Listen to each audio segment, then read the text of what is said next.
She appeared in the Bible like a riddle wrapped in royalty. No name, no origin, no backstory. Just 5 words that echo through time: the Queen of Sheba. But who was she really?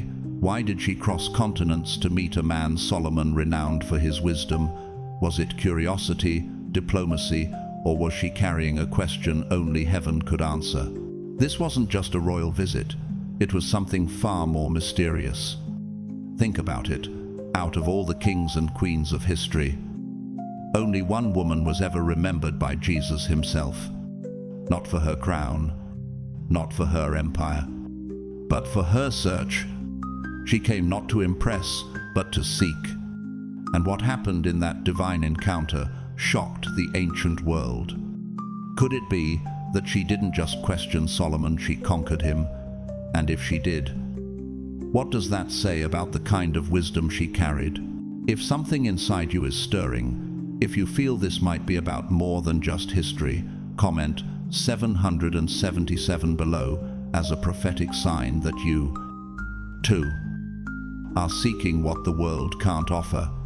This isn't just interaction. It's a sacred agreement between you and the truth that's calling. And to every soul who has supported this channel, especially through super thanks, your presence here is not just noticed, it's honored. Thank you. Because now, we're about to uncover what really happened when the Queen of the South stood before the wisest man on earth, and why her journey still whispers to those who dare to ask deeper questions. Let's begin. The shocking story of the Queen of Sheba, the only woman who conquered King Solomon. They called that land Sheba, a kingdom carved into the southern desert, where the sun seemed to burn not only the ground beneath the traveler's feet, but also the very soul of anyone who walked too long beneath its blaze. This was no ordinary realm. It was known across nations as a place overflowing with treasures, the air heavy with the perfume of frankincense, veins of pure gold hidden in the earth, and fleets of merchant ships that carried its fame beyond the horizon. But within this dazzling empire, where prosperity shimmered like a mirage, there lived a woman who could not be easily satisfied. A queen whose spirit longed for something her kingdom could not provide. Even in her childhood, she had been different from the rest. While young girls were trained to lower their voices and bow their heads politely before men, she would slip quietly to a high window and sit motionless, her eyes fixed on the horizon, while her ears drank in the debates of her father with the scholars of the court. Knowledge, not ornaments, stirred her heart. When the elders returned from the desert, boasting about caravans laden with spices and treasures, she did not marvel at their wealth. Instead, she asked, with a piercing innocence that unsettled them, "Why do we offer gifts to idols that never respond? Why do we bow before figures of stone that cannot breathe?" In those moments, her voice carried more weight than she knew. Could it be that even as a child, she was already searching for the living God whom idols could never reveal? Years passed as swiftly as desert winds. Her father's life was cut short, and the crown that had rested heavily on his brow was suddenly placed upon hers. She was still so young, surrounded by courts filled with seasoned men, many of whom secretly expected her to stumble, to fail, to be swallowed by the weight of power. But the kingdom of Sheba did not fall beneath her reign. It rose higher than ever. Her rule became a chapter of prosperity, unmatched in memory. Under her leadership, crops grew rich, markets overflowed with abundance. Her ships sailed farther than any before them, and her name was carried in the mouths of merchants across distant lands. Not a single enemy dared to test her strength, for her wisdom and authority became a shield stronger than iron. No enemy dared to invade. Yet in the silence of her chambers, when the echoes of celebration had faded and the jeweled crown lay heavy upon her head, another struggle began, one that no advisor, nor army, no fortune could solve. At night she lay awake, not fearing the loss of her throne, nor trembling at the thought of invasion. Instead, she battled a deeper silence within herself. There was a void, a hollow ache that no crown could fill, no banquet could silence, no treasure could buy. What is the measure of a queen's glory if, in the quiet moments, her soul whispers questions no victory can answer? Who am I? Where did I come from? If all this splendor turns to dust, what remains of me when I die? No one knew of this hidden longing. To her people, she was unshakable. During grand feasts, she raised her glass high, spoke with sharp wit, and smiled with the confidence of one who seemed to lack nothing. But behind that smile, her heart was restless. She was like a woman seated firmly upon a throne, yet secretly aware that her true throne, her true place was elsewhere, waiting to be revealed. And here lies the haunting thought. Have you ever stood in a place where everyone believed you were fulfilled? Yet deep within, you carried a hunger that nothing in this world could satisfy. Then, one day, as she sat upon her throne receiving a Jewish merchant, a conversation reached her ears that would unsettle her more than any rumor of war or news of gold. He spoke of a king in the distant north, a ruler not celebrated merely for armies or wealth, but for something far rarer. His name was Solomon, and his reputation was unlike any other monarch. They said his wisdom was not learned from books or bought with treasures, it was given by the Lord himself. Whispers spread that he could see beyond appearances, that he could read the very heart of a man or woman, discerning thoughts unspoken. He could explain mysteries no one else could touch. And what set him apart most of all, he did not hoard such wisdom for himself. He shared it, offering light where others clutched darkness. The queen went utterly silent. Her courtiers waited for her response, but none came. Could it be true?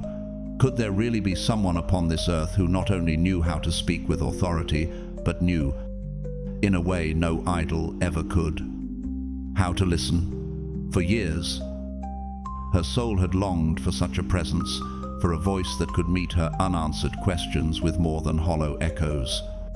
What if this Solomon was the answer she had never dared to hope for? That night, unable to rest, she climbed to the palace rooftop. The torches below flickered like restless stars, but up there the wind was free, carrying with it the scent of the sea beyond her kingdom. She stood long under the gaze of the moon, her heart as heavy as the crown upon her head. At last, the silence broke. With eyes lifted toward the northern horizon, she whispered only one sentence, a command that would alter her destiny. Prepare the camels. I will go. No, her court was thrown into bewilderment. Why would a queen abandon her throne to seek out a man far away? Advisors argued it must be a political strategy. Perhaps she aimed to forge a new alliance with Israel. Others whispered in hushed tones that she intended to test this Solomon, to challenge his fabled wisdom and see if he truly was what people claimed. Yet the truth is, no one knew. She offered no explanation, no royal decree to justify her departure, and perhaps even she could not have given one. Sometimes the deepest callings cannot be explained, only obeyed.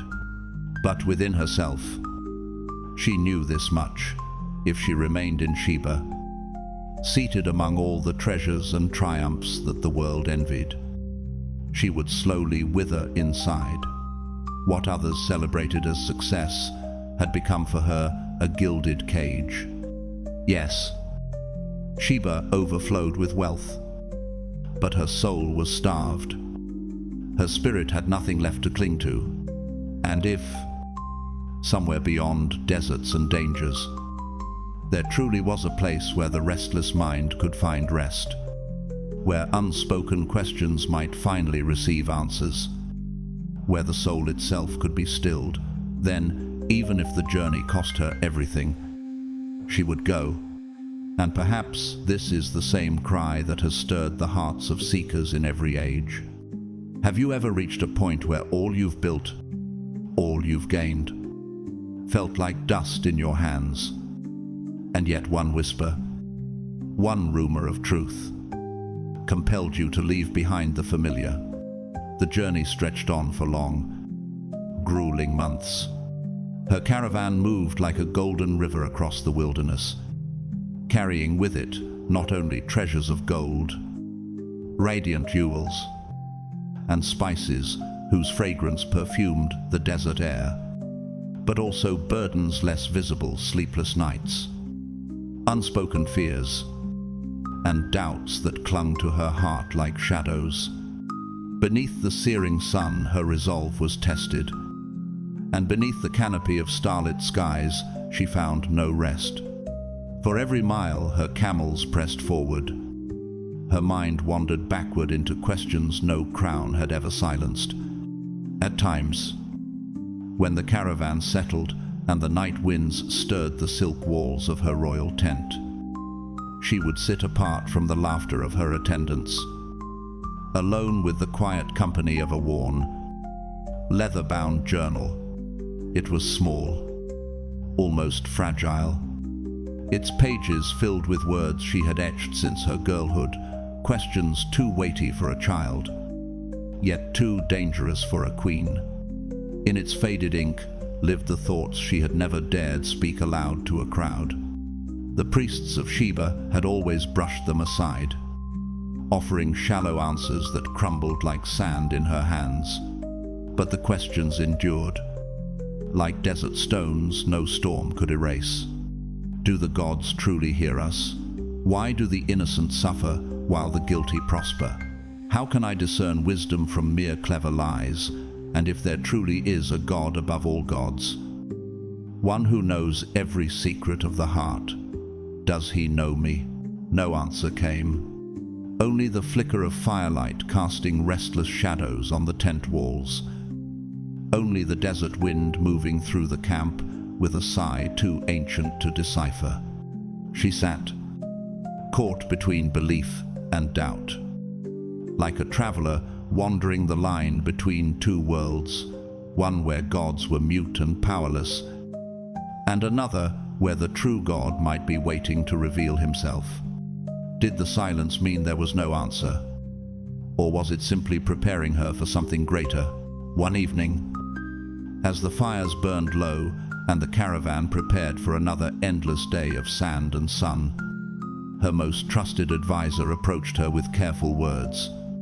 "Your Majesty," he said softly, "why must we travel so far to hear one man speak? Wisdom already surrounds us here in our priests, in our books, in our courts.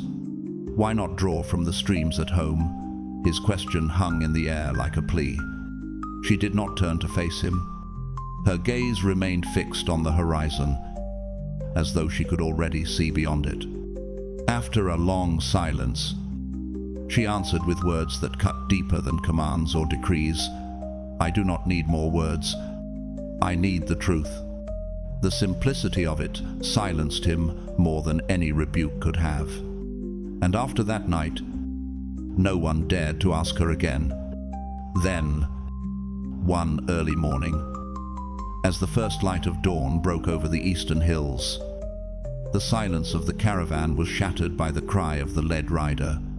Raising his hand, he pulled the reins and shouted with a voice filled with awe, "Jerusalem, we see his city."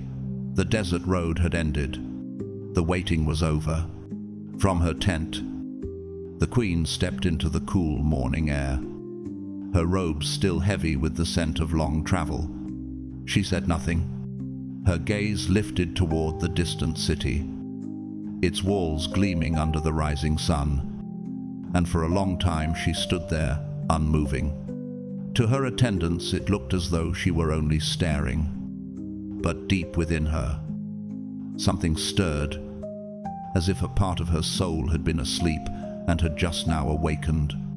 Could it be that this place, the land of David, the city of Solomon, was the very destination her restless spirit had longed for all along? Jerusalem, unaware of the storm within her, greeted her with pageantry. The streets were alive with sound, the pounding of drums. The waving of banners dyed in rich colors. The cries of thousands pressing forward to see the Queen from the south. Eyes widened at the sight of her caravan, camels laden with gifts, servants bearing treasures from lands the common man could only dream of.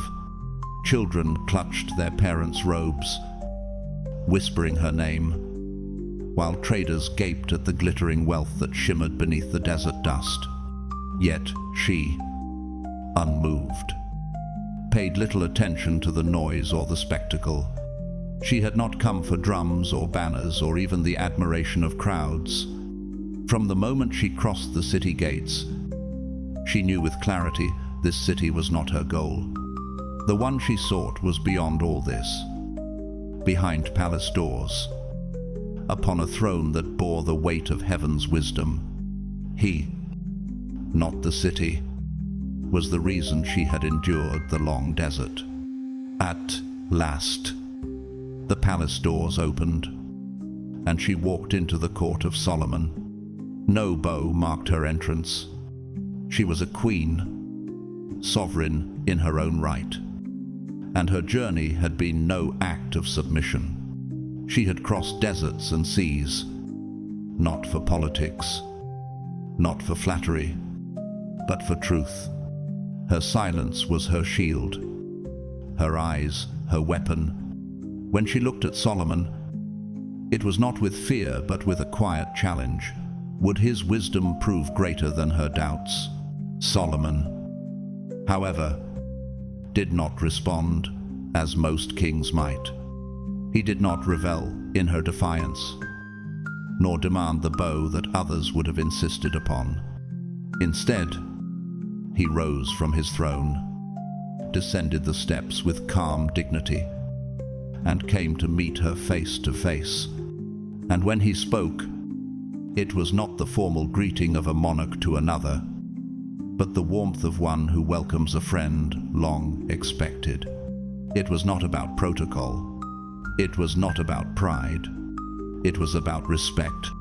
And in that moment, Jerusalem itself seemed to fall silent, as though the city knew the true meeting had just begun.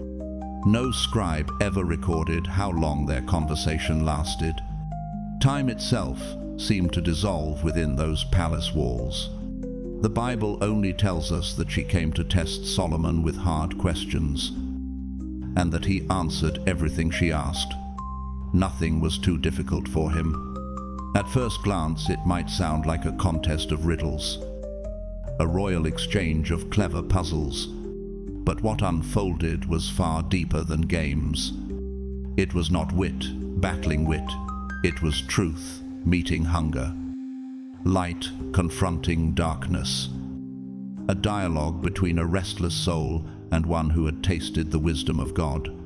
The questions she carried were not the kind spoken in public courts, nor the kind that could be answered by polished speeches. These were the secret questions of long, sleepless nights, the kind that gnaw at the soul until dawn breaks.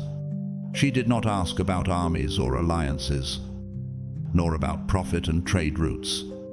Instead, she unburdened herself with questions few would ever dare to speak aloud.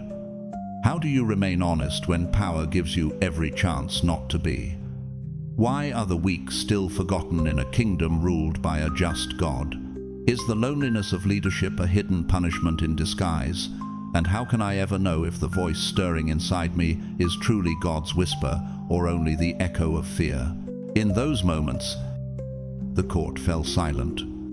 Every attendant, every servant, every advisor dared not breathe too loudly, for they knew the Queen was speaking the questions that lingered in many hearts but had never been voiced before. Have you ever wished you could sit in her place, speaking your deepest doubts aloud, wondering if someone could finally answer them? And Solomon, he did not answer as a teacher eager to lecture, nor as a king seeking to defend his throne.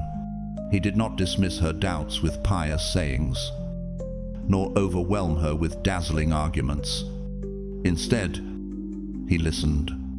He listened in the way of someone who had walked through the same valleys, who had stumbled in the same shadows. His eyes did not mock her honesty, they honored it. When at last he spoke, it was not in proclamations but in stories, stories that revealed more than any polished phrase could. He told her of his youth, when pride and arrogance made him blind to wisdom. He confessed of nights when the gift of understanding did not bring joy, but tears, when knowledge weighed heavier than gold. He shared moments when he set aside his crown, sitting alone in silence, asking himself the same haunting question she carried: can I still hear his voice? And with each story, she felt it. This was not a king parading intellect, but a man who had learned that wisdom is not about knowing everything, but about knowing the one who speaks in the stillness. She went silent. This was not what she expected. She had come prepared to test a king, armed with riddles, guarded with pride, armored with the wit and sharp intellect that had carried her since childhood. For years she had hidden behind that armor, using it to shield the wounds she never allowed anyone to see. But in Solomon's presence, all those defenses fell away like brittle clay before fire. The pride that once protected her, the walls she had built so carefully, now seemed powerless. It was as though her questions, spoken aloud, had uncovered her own heart more than they had tested his wisdom. She realized then that she had not exposed Solomon, she had exposed herself. Every doubt, every ache, every unspoken longing she carried across deserts now lay bare before a man who did not judge her for asking. How often do we approach others seeking to measure them, only to discover that the search reveals what we ourselves lack? And Solomon did not try to overwhelm her with dazzling brilliance, nor did he try to conquer her with the weight of his reputation. Instead, he answered her pain with the honesty of his own. His voice carried the tremor of someone who had also bled, who had also asked why wisdom sometimes feels more like a burden than a gift. He didn't merely know things he had suffered. He had tasted both triumph and despair. And perhaps that was what wisdom really looked like, not flawless knowledge, but a scarred understanding born through fire. Then Solomon lifted his eyes toward her, steady and unshaken, and spoke words she would never forget. No one has come from so far just to ask, and no one has asked like you just to see. There was no judgment in his tone, nor pride, no hunger to win. Only respect, respect for the courage it took to speak questions most rulers would silence. Respect for the journey that had brought her across deserts, not just of sand, but of the soul. The lamps burned low, shadows dancing on the walls of the great hall. One by one, attendants drifted away, sensing that something deeper was unfolding than any court ceremony could contain. The night stretched long, but neither rose from their place. They sat together, two souls stripped of titles, no longer king and queen, no longer monarchs wrapped in crowns and ceremony, Just two human beings who had once believed they possessed everything, and now understood the truth. All their power, all their wealth, all their wisdom had only been the outer garments of a deeper hunger. Both had been searching, and in that searching, they had found not answers alone, but one another's humanity. And perhaps that is the moment when true wisdom begins, when we finally realize that beneath crowns, beneath armor, beneath all the facades, we are simply seekers, longing for what only God can give. That night there were no flutes echoing in the corridors, no praises sung by choirs, no torches flickering against marble columns in the palace gardens. The celebration was over, the voices had faded, and only the silence of Jerusalem remained. Above her stretched the wide open sky, eternal and unbroken, a vast canvas of stars gleaming like watchful eyes. And there, on the rooftop of Solomon's palace, sat a woman wrapped not in royal garments but in the cloak of her own solitude. The queen who had crossed deserts and seas now sat, stripped of crown and attendants, alone in the wind, with only the thoughts she could never say aloud. Since her arrival in Jerusalem, she had always been composed. By day she was sharp, her posture perfect, her face unreadable as a shield of stone. She had met ambassadors, walked through halls of splendor, measured Solomon with questions sharpened like arrows. But tonight was different, with no one left to impress, no court to command, no expectations pressing upon her.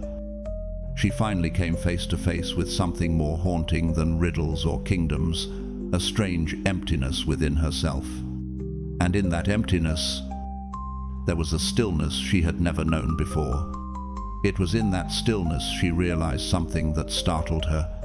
She no longer needed the answers. She did not need an explanation for why her heart had felt hollow, even while seated beneath a golden crown. She did not need a philosophy to account for why tears came without reason in the darkness of lonely nights. She had carried hundreds of questions across the desert, questions written since her girlhood, questions whispered to silent idols. But in Jerusalem she discovered the truth. What her soul craved was not explanation, but presence. The presence of someone who looked at her not as a rival monarch, not as a woman to be measured, but as if he had known her long before she ever spoke. Solomon's calm, unguarded wisdom was more than intellect. It was recognition. She felt seen, and behind that man, behind his gentleness and his stories, there was something greater, still a presence she had never dared to name. Solomon might have been wise, but she knew wisdom of this kind was not his to claim. It came from a higher source, a well he could draw from but never own, a source so real, so holy, that it made her tremble, not with fear of men or armies, but with awe. She who had once stood before 100 idols, bowing to statues carved from stone and wood, now sensed she was standing before something infinitely greater, something beyond logic, beyond intellect, beyond pride. As Scripture says, "The fear of the Lord is the beginning of wisdom," Proverbs 9:10. And that night, wisdom itself seemed to draw near. There was no thunder rolling across the heavens, no flashes of lightning tearing open the sky. But within her, something cracked open quietly, tenderly, without resistance. It was like a child who had wandered too far from home, finally stepping through the doorway to find the lamp still burning, a father waiting. She looked up into the heavens.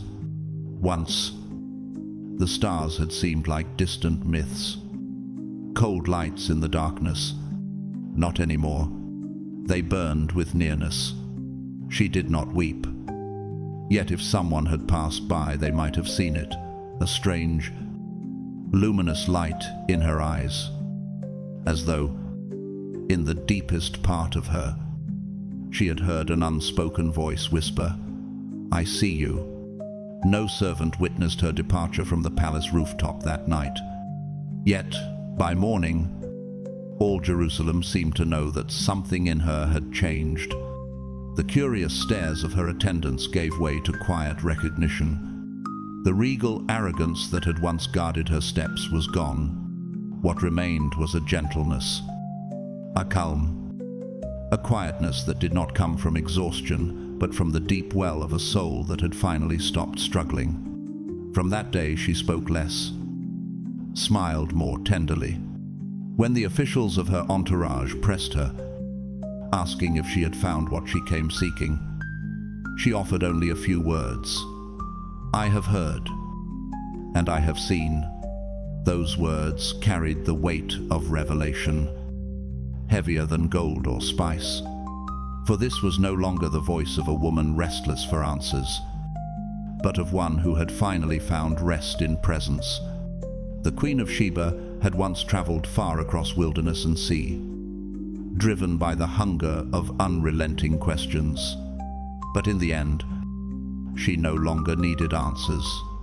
What she discovered was greater, a presence, one who had known every burden she carried, every question she feared to voice, and who loved her still, even when she had not yet admitted she needed him.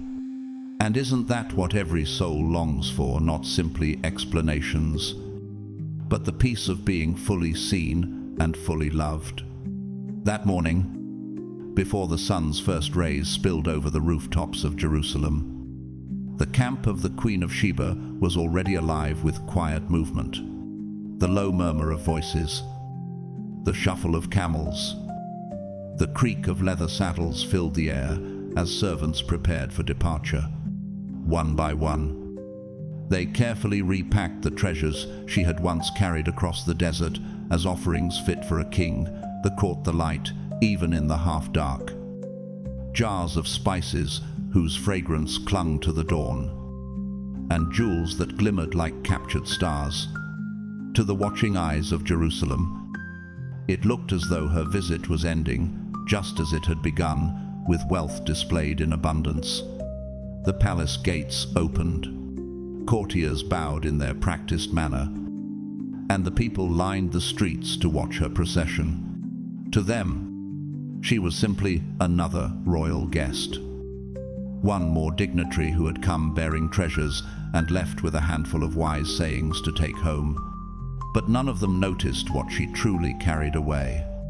Hidden among the silver and silk, buried deeper than the heaviest chest of gold, was a gift no scribe could record, no treasury could display, no vault of kings could contain. It was not a gift exchanged by hands, but one given from the heart, something invisible, yet eternal. And though the queen departed, the echo of her presence remained in Jerusalem. They say that after their final conversation, Solomon himself was never quite the same. The great king, who had once dazzled foreign delegations with sharp arguments and grand displays of intellect, grew quieter. His debates with emissaries lost their edge. He spent more time in the temple, lingering in the courts of God longer than before. Was it her words that had pierced him, or was it the way she listened, not as a subject, but as someone who truly saw him? Some scholars suggest that it was after her visit that Solomon began writing differently. His words shifted, no longer only polished, proud declarations of certainty, but lines soaked in longing, shadows of sorrow and questions that cut as deeply as her own had. Perhaps it was her presence that stirred the aching honesty of Ecclesiastes, or the tender fire of the Song of Songs. In those writings, you can almost hear the voice of a man who had once looked into the eyes of someone who understood not his throne, but his loneliness. Legends linger. Some whisper that she left him a piece of cloth, embroidered with words from the south, a keepsake folded away in a secret chamber. Others believe she left behind a song, sung in a voice only Solomon heard, a song he strummed once upon his lyre and then hid away forever. Too personal, too sacred to share. Perhaps those are only tales, embroidered by time. And yet, don't you wonder what hidden traces she left, what private memories lingered in the quiet chambers of the world's wisest king? But what is more certain than embroidered cloths or secret songs is this: she left a mark on him, a deep, unshakable mark, not the kind that fame or riches carve, but the mark of being truly seen, not for the crown he wore, nor for the empire he ruled, but for the fragile man beneath. She touched the loneliness he tried to bury beneath grandeur, and she honored it instead of exploiting it. That was her true gift, a gift greater than gold, greater than jewels. And what she gave, she did not give to Solomon alone. She gave it to all who would one day read her story, to every restless soul who carries unanswered questions, to every wanderer who longs not for explanations, but for presence. Her journey whispers still, there is a wisdom greater than reason, a love deeper than power, and a God who sees even the hidden ache of the human heart. Ancient scrolls whisper of a legend that when the Queen of Sheba returned to her homeland, she did not come back the same. Some say she carried with her new life, perhaps a son, perhaps a daughter. No one can be certain, for Scripture itself remains silent on this point. And yet, in many East African traditions, she is remembered as the mother of a royal bloodline, one that began not with conquest or arranged marriage, but with something far more mysterious, a woman who dared to search and a man who chose to listen. Was this, then, her truest gift? Not merely treasures exchanged, not riddles answered, but a life born out of awakening, an inheritance not measured in coins or kingdoms, but in the unseen seed of transformation. Could it be that her greatest legacy was not what she left behind in Jerusalem, but what she carried back to Sheba, something alive, something that would continue to breathe through generations? Whatever the truth of that legend, one thing is certain: what she brought to Jerusalem did not end there. It could not be contained within city walls, or recorded fully in the neat lines of history books. It slipped beyond the gates, beyond the reach of scribes, beyond the assumptions of those who thought her only a foreign queen passing through. Her real gift was not gold or spices or glittering gems, for those would eventually fade into dust. Her gift could not be held in hand, yet it accomplished what no caravan of treasures could ever achieve. It touched a soul, it changed a heart, and that is the kind of gift that endures. A gift unrecorded, unseen, yet powerful enough to bend the course of lives. For those who have ever traveled far, not only across deserts, but through the wastelands of disappointment, grief, or restless longing, searching for something they could not even name. This story lingers like a mirror.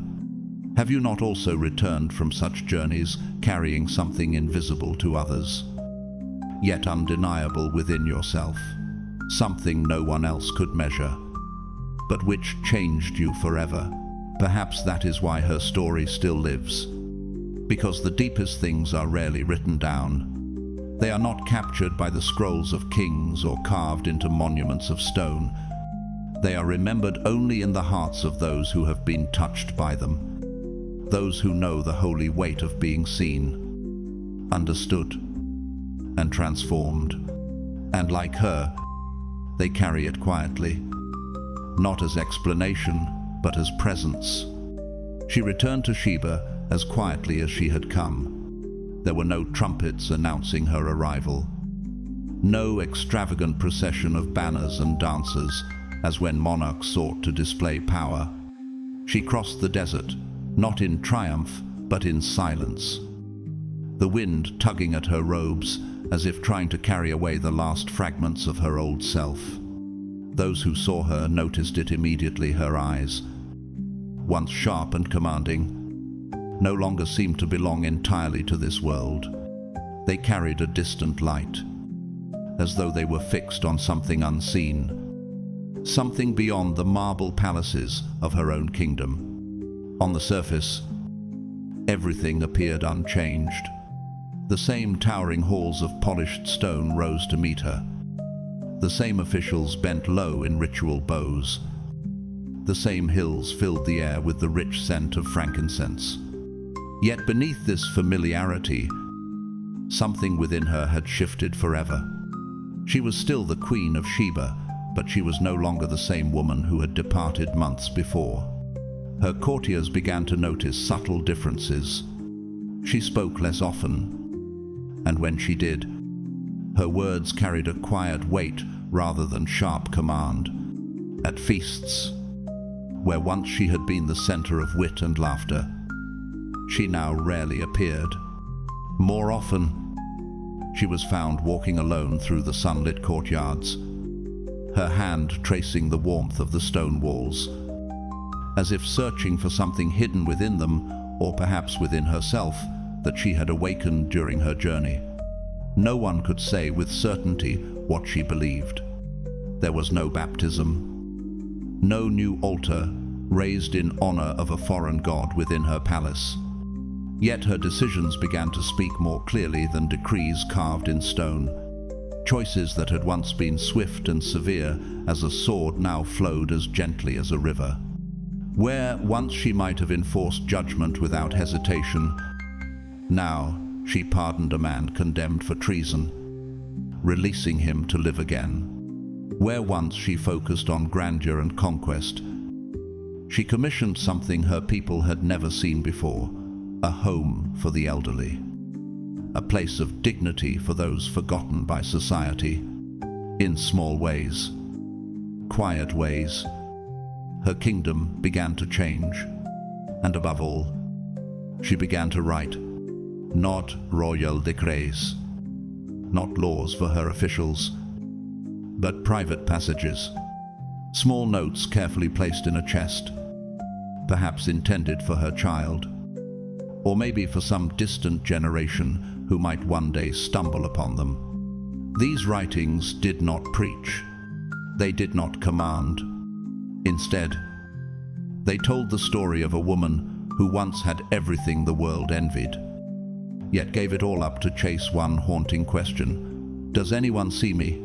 For a time, she wrote often lines of honesty, of longing, of glimpses of peace.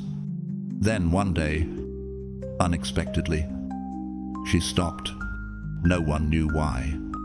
But from that day forward, her face seemed lighter, her smile softer, as though she had discovered something she no longer needed to write down, something that could not be spoken, only lived. The old questions no longer pressed upon her. She no longer needed to wrestle with them in ink and parchment. Her life itself had become the answer, and the kingdom began to reflect that answer in ways no advisor could explain. Traders from faraway lands whispered in wonder that Sheba had grown different, more peaceful, more just, and strangely kinder. Merchants spoke of fairer laws.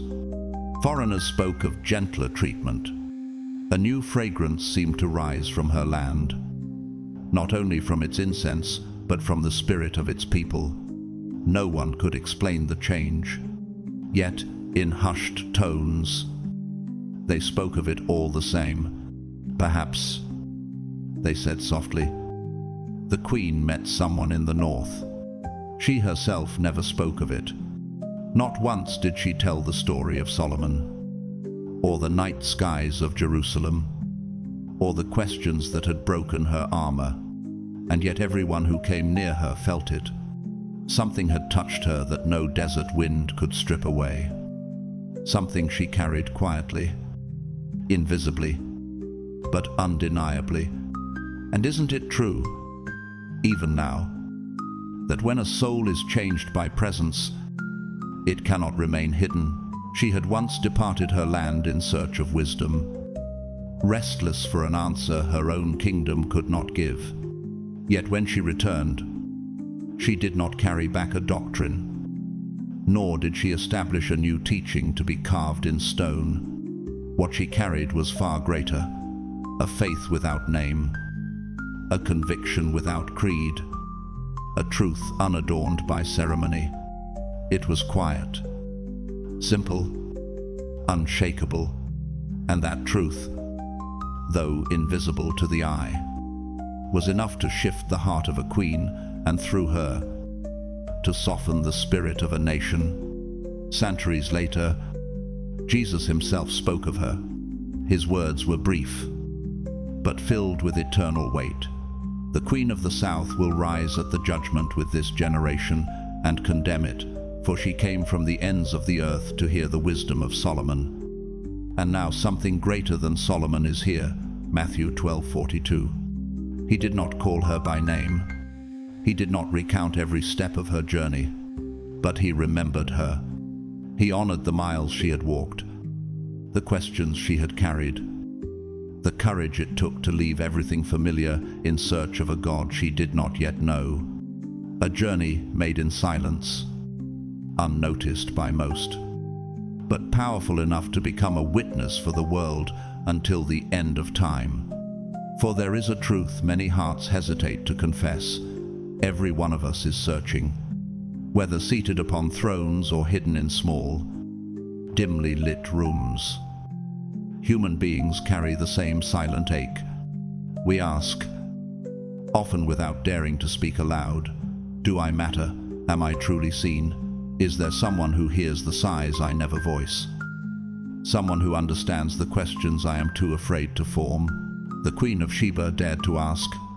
She left the weight of her crown, the splendor of her palace, the certainty of her world, to chase after something she was not even sure existed. And because she dared, she discovered that she had been seen all along.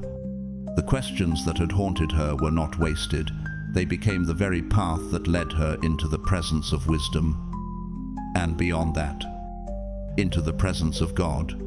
Not everyone can make the journey to Jerusalem. Not all of us can cross deserts or enter courts of kings.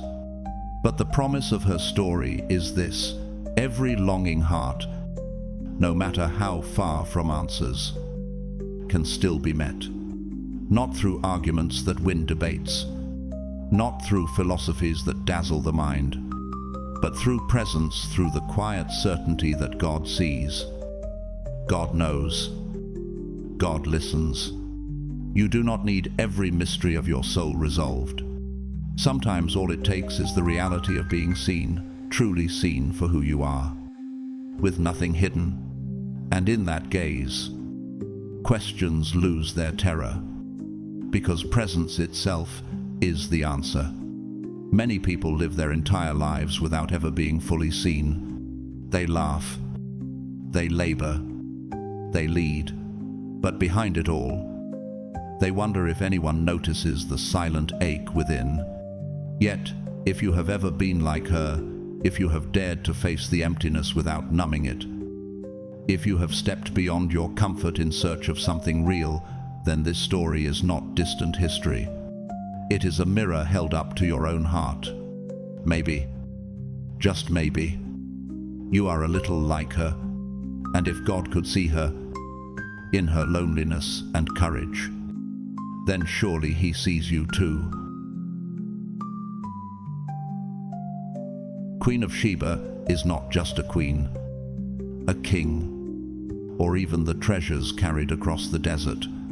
It is about the journey of every soul. She left behind wealth, crowns, and certainty, because there was something she could not ignore, a hunger to be seen, to be heard, to be known. And isn't that the same cry echoing in our hearts today? In our own lives, we chase success, recognition, and security. We build careers, relationships, and reputations, yet still lie awake at night with questions no achievement can answer. Like her, we wonder, am I truly seen? Is there someone who understands me beyond the mask I wear? And like her, we must sometimes leave our comfort zones, our palaces, to pursue the truth that cannot be bought, only discovered. What inspires me most about her is this: she didn't wait until everything made sense. She dared to walk into uncertainty. She dared to ask. And because of that courage, she encountered something greater than answers. She encountered presence. That same presence is still available to you and me. And maybe this is the real lesson. You don't have to know everything to be transformed. You only have to be willing to seek. So if this story stirred something in your heart, if you've ever felt like her, restless, searching, longing for more, then take courage. You are not alone. The God who saw her sees you too. I'd love to know what part of this story touched you most. Share your thoughts in the comments below. Maybe even type 777 as a sign of faith that you're ready to be seen by God in a new way. And if this message spoke to you, don't forget to like the video. Share it with someone who might need it. Subscribe to the channel and hit the notification bell so you won't miss the next story. Thank you deeply, not only to those who support through super thanks, but to every single one of you who simply watch, listen, and walk this journey with me. Your presence here means more than you know. May you walk away with the same truth the Queen of Sheba carried. You don't need every answer. You just need the one who sees you, and that is enough. God bless you.